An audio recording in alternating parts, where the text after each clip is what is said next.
Look at this, though. Now it's happening. Her sons kept bringing jars to her, and she filled one after another.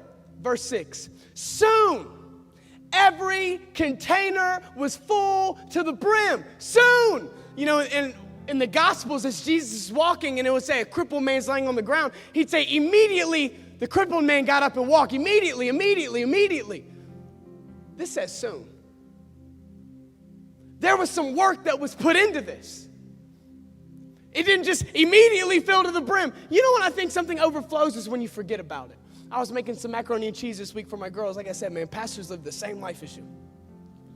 I put the pot and I'm running the water out of the faucet. And then I hear the girls ask me to get something. So I go and do that. And as I'm walking, I see something needs to be cleaned off the counter. So I start cleaning out the counter. I go to the girls. When I come back, guess what's overflowing? My pot. I forgot about my pot when I was doing what I was called to do. When you are looking for a blessing, an overflowing, an outpouring of who Jesus is, forget about it and focus on what he's already called you to do. Your marriage, your children, serving at church, your work. Be obedient. And when you come back to this, you'll see that it's overflowing. You will. Things overflow when you forget about them because you're so busy doing what you should have been doing this whole time. It said soon. We want immediate miracles. But we've got to unsubscribe from mentalities, maybe from people. You've got to remove yourself. I'd love to say Tyler is a perfect human being, and I just float down every single time I preach, but it's not like that. I struggle the same, if not more. I remember at 12 years old, and you may laugh at me, you may think this is stupid. At 12 years old, I really thought, I grew up in this music video mentality. I really thought a chubby, Caucasian, white kid, Caucasian, white, okay, could really go to the club with Lil Wayne and Fat Joe when I was 12 years old. And if I could do this, it meant something. If I could do this, it meant something. Those aren't real. Don't pay attention. Don't play right now. Right? I had this make it rain mentality that if I could get here, everything was going to be okay. And I believed that. I really did. I look back and I see how stupid I was, but I really thought if I could do this, I had it. Respect, happiness, joy. That happened until I turned 18 years old.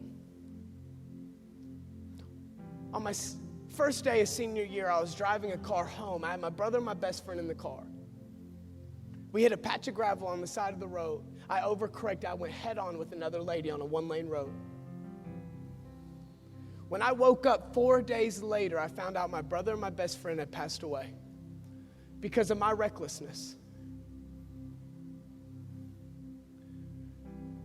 You think this brought my joy back?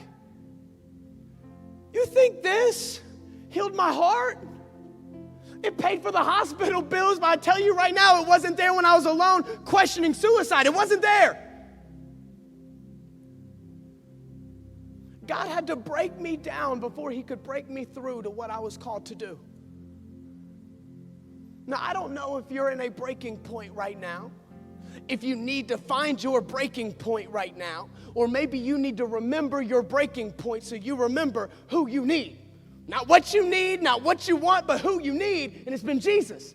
It took me being in a hospital bed. None of this was going on, I'll tell you that much. None of this.